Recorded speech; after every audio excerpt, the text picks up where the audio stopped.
Let's do some supports. Hopefully, it doesn't look like there's actually that many. Violet and Flame. Already seen that one, so we'll get it out of the way. Felix and Flame. Flame, what's that you're hiding? Oh no, my surprise is spoiled. I had brought some fruits for you to cut up in addition to the firewood. I thought some variation might prove amusing.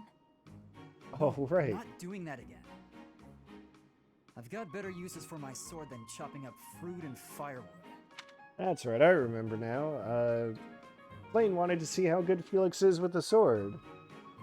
See if he could chop up firewood. I think she brought like 5 pieces of it. He's like, God, this is such a waste of time. Just throw them all up in the air. Like, that was the thing. She wanted to throw a piece in the air and see if he could cut it in half mid-flight. He decided, this is such a waste of time. Just throw all 5 pieces into the air so we can get this over with so I can get back to training. So she did, and he cut them all in half. Effortlessly. That's where we are. I cannot imagine what could be better than chopping fruit. Chopping up my enemies. Wow, okay, Felix. You say that as though you have many enemies. So you would rather chop people than firewood. Is that it? That's not how I put it, but a blade's purpose is to kill. To chop wood, use an axe. To chop food, use a knife. It's simple. Surely it is not forbidden to use your sword for other things, like chopping fruit. Swords that cut inanimate objects are serving a much finer purpose than those that cut living beings. What a noble sentiment. But without a blade to cut down your enemies, you cannot win. Those who are weak lose everything and they die. Those who are strong win and live on. I understand why you balk at bloodshed, but you must know that it has a purpose. And what purpose might that be? A purpose. Let's just leave it at that. I'm not in the mood to debate you. I'll continue to wield my sword, and if necessary, cut down my enemies. He certainly is a stubborn one.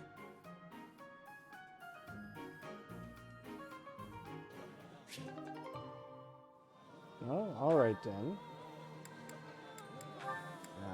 Ash and Mercedes. Let's see what that's about. Excuse me, Ash. Do you have a moment? I finally managed to finish cooking a dish, and I would love for you to have a taste. Sounds good. I'd be happy to.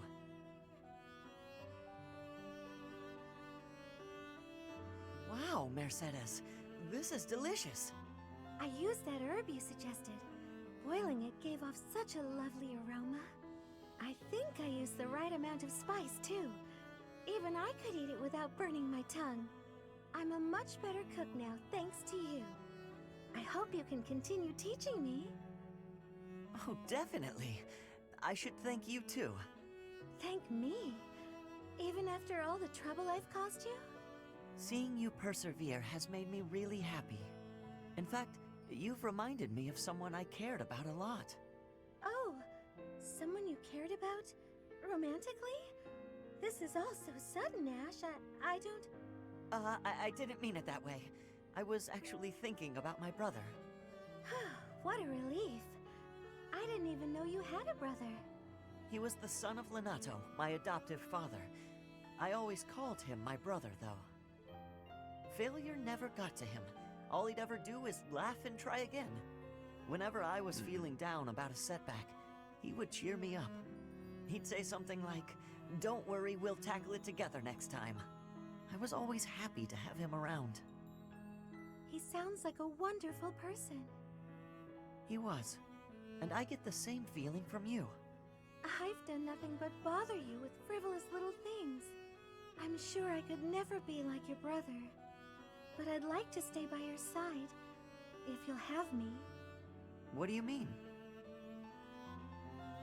I want to be there to help you in times of need or to cheer you up when you're feeling down.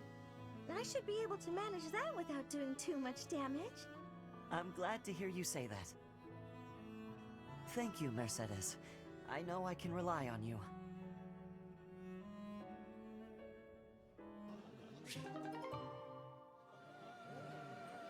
It sure was a quick turnaround from, wait a second, I'm not interested in you romantically, to, I want to stay by your side always.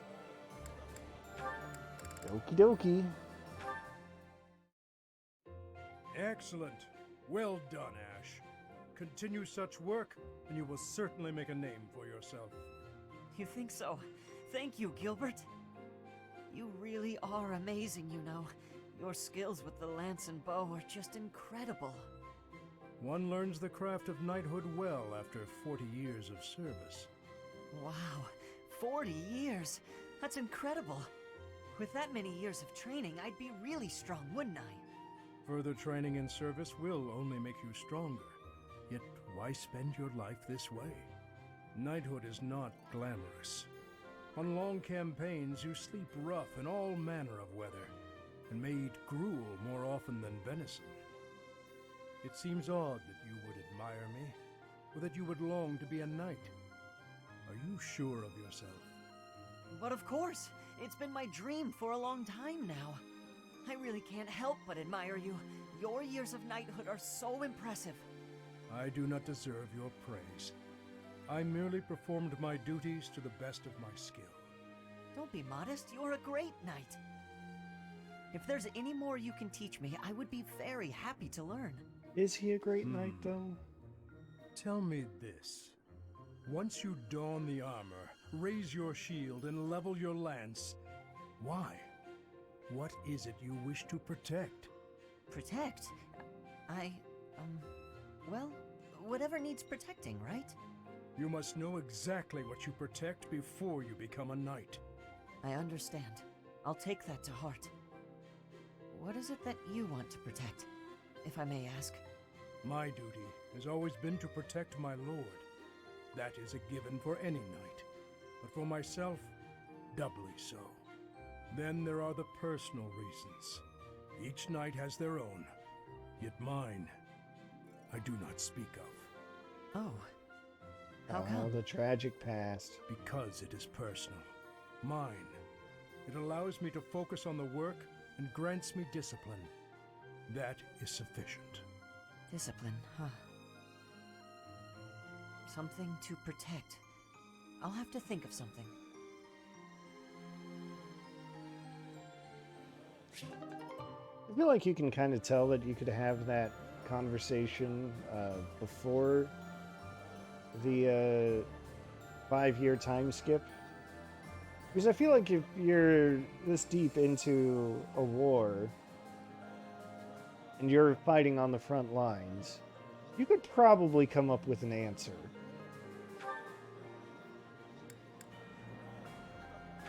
Maybe.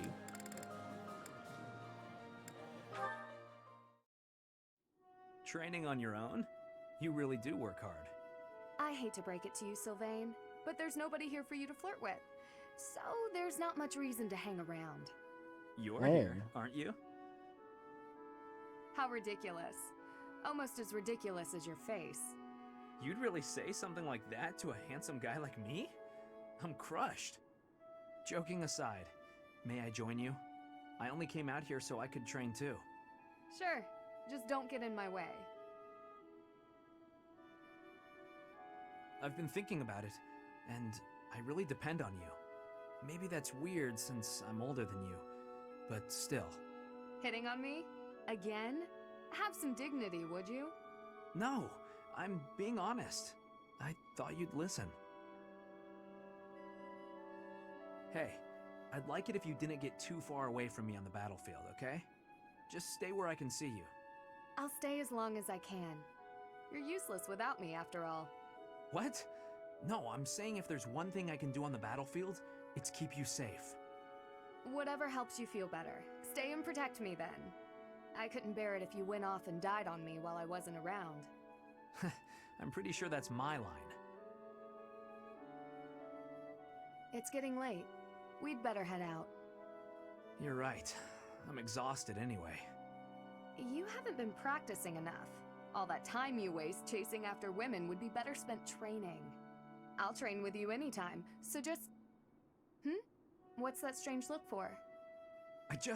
Oh, well, you're going to think I'm being a jerk or hitting on you or whatever. When we're side by side like this, training, I feel, I don't know, oddly at ease. I know what you mean. It's probably because we've been friends for so long. That must be it. Let's never change. Friends forever? Absolutely. No matter what Oh my god, I happens, can't believe we'll that's always be actually friends, it. Sylvain. It really is it.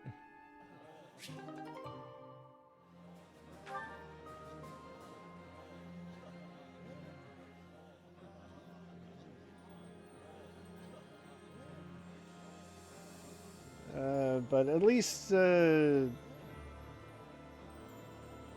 Ingrid's probably a little better than katana wielding weeb, who's willing to turn his back on those who apparently need him.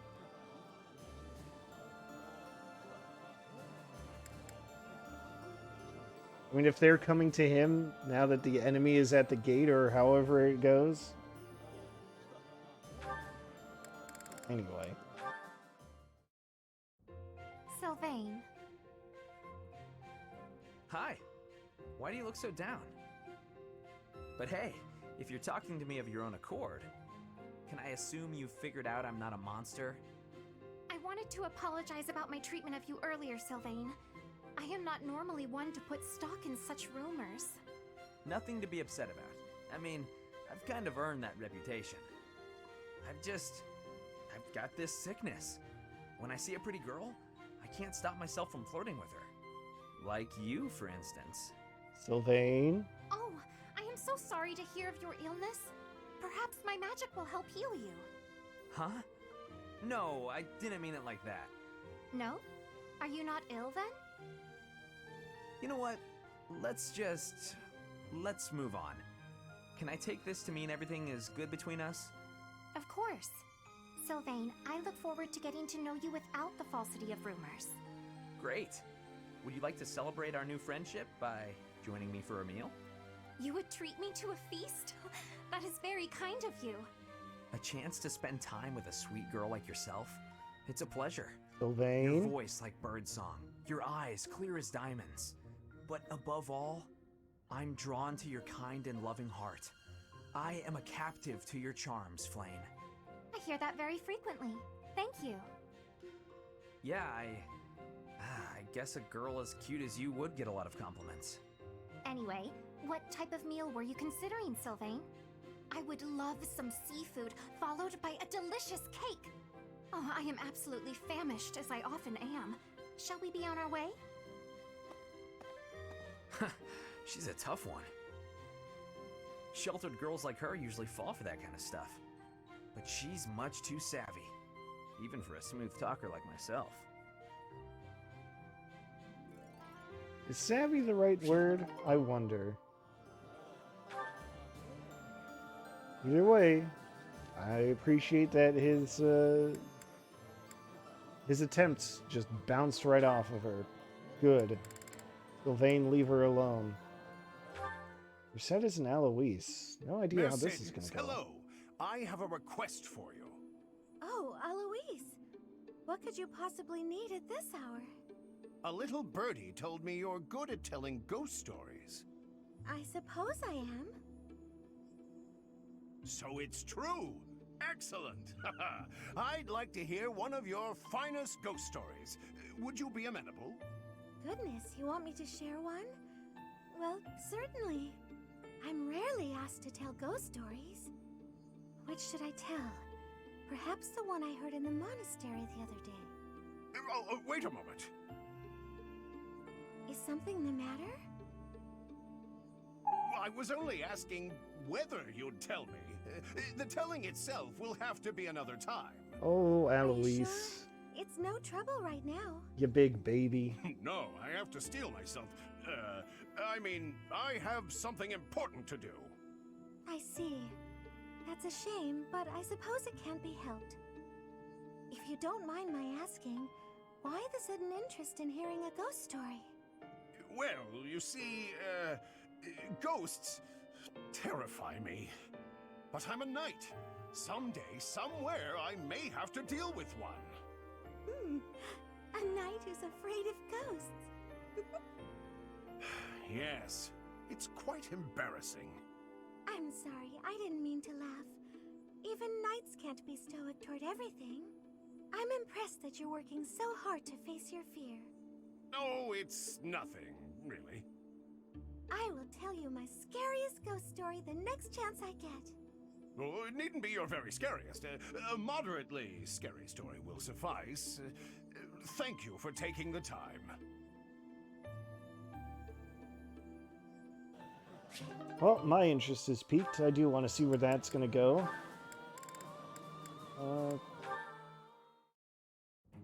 Thank you for volunteering to clean this room, Miss Annette. Most appreciated. Don't worry about it. It's the least I can do to repay you for all you've taught me. It seems like a small payment, honestly. I wish I could do more. In that case, I have nothing to worry about. Do make sure you get the bookshelf as well. Be thorough. The bookshelf? But it's not even dusty. Dirt always lurks in the places you can't see. Best of luck on your hunt. Oh, okay. Leave it to me. Oh, there are a lot of rare books here. Miss Annette, please stop jumping on the stool. You'll tumble down and crack your skull. Huh? Whoa! Miss Annette, are you all right? Can you stand? Yes, I'm fine. Sorry. What a blessing. Neither the books nor yourself came to any harm. Here, I'll help you clear them up. Oh, my. The inside of this bookshelf is quite filthy. So dirt was lurking in the places we couldn't see, just like you said. And we found it thanks to all the books falling. Every cloud has a dusty lining. This dirt is really bothersome. Agreed. Shall we endeavor to get rid of it together? You can count on me. Steady.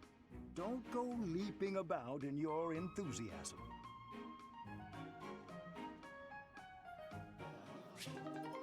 So with Annette's whole thing about being a klutz, I'm thinking a lot of that is actually self-inflicted. Yeah, that too. Dust doesn't stop at eye level. And Hanneman was really, really way too proud of that clouds have a dusty lining bit.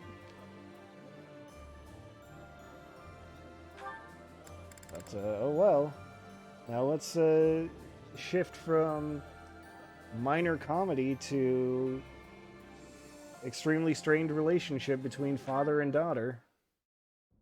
What's wrong, Father? I didn't expect you to summon me. I carved this on a whim. I wish for you to take it, Annette. A wooden doll. You used to make these for me when I was a child. I still do it, when the mood strikes. It's so cute. It's... Wait. No. What do you want from me? I want nothing. I was carving and I thought of you. I remembered how happy you would be as a child when I handed one of these dolls to you. I was back then, but I'm not a child anymore. It's too late for this now, Father. It doesn't make me happy anymore. Annette. I was so lonely after you left. I was always alone. I didn't know where you were or who to turn to for comfort. All I could do was look at the dolls you carved for me and remember you, and weep. If you don't need it, you can throw it away. It is all the same in the end. I am sorry, Annette. I should have given more thought to my actions. Father, wait! No, this won't do at all. It would be better to throw this doll away. You are too cruel, Father. Of course I could never throw it away.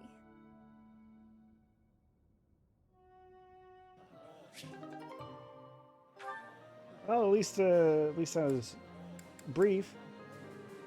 We didn't have to be subject to that awkwardness for too long.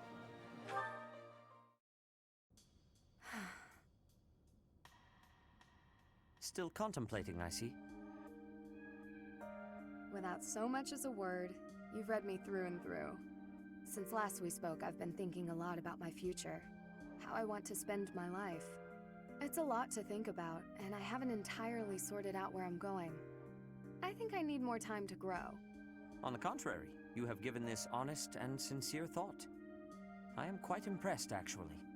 You're impressed with me? Worry about the future is not unique to youth. It is human nature. At the risk of being overbearing, might I offer you one more piece of advice? Of course. Have you considered what your life would be like had you not been born with a crest? Do you suppose that you would have been ordinary? Insignificant? I do not think so. Even without a crest, such a promising young lady as yourself would have a bright future ahead of her. Seth, I am not typically inclined to flattery, so I hope you will take my words to heart. Have faith in yourself. If you trade that faith for a misplaced pride in your crest, I will have to reassess your character. I've no intention of doing such a thing. It will take me time and experience, but I will find my path and walk it proudly. I am glad to hear it, Ingrid.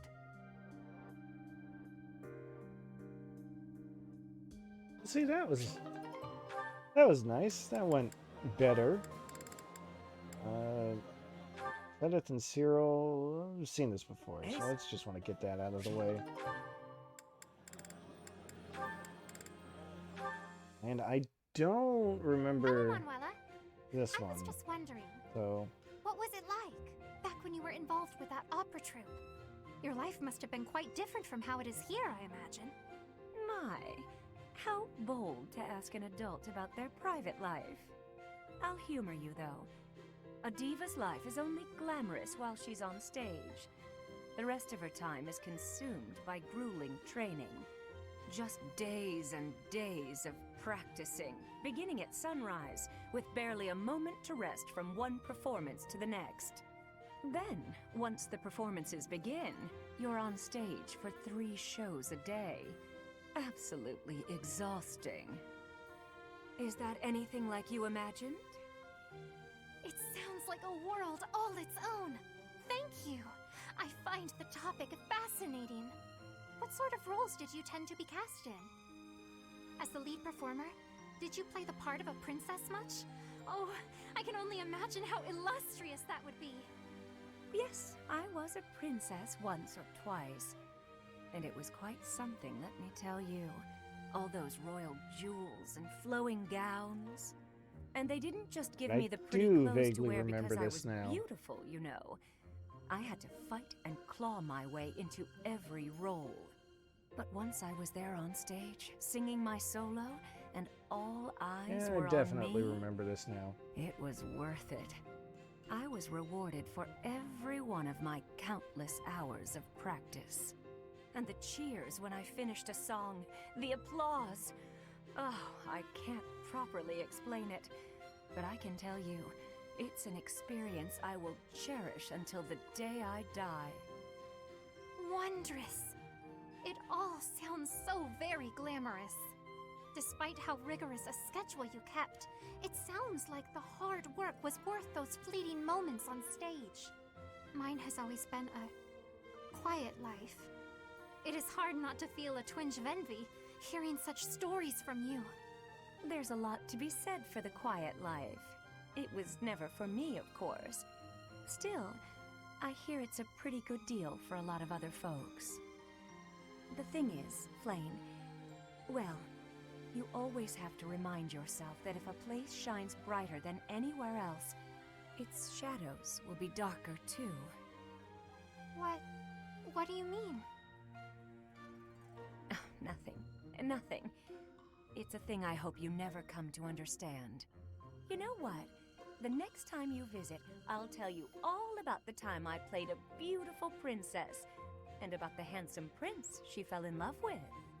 Oh, please! I would love to hear all about it.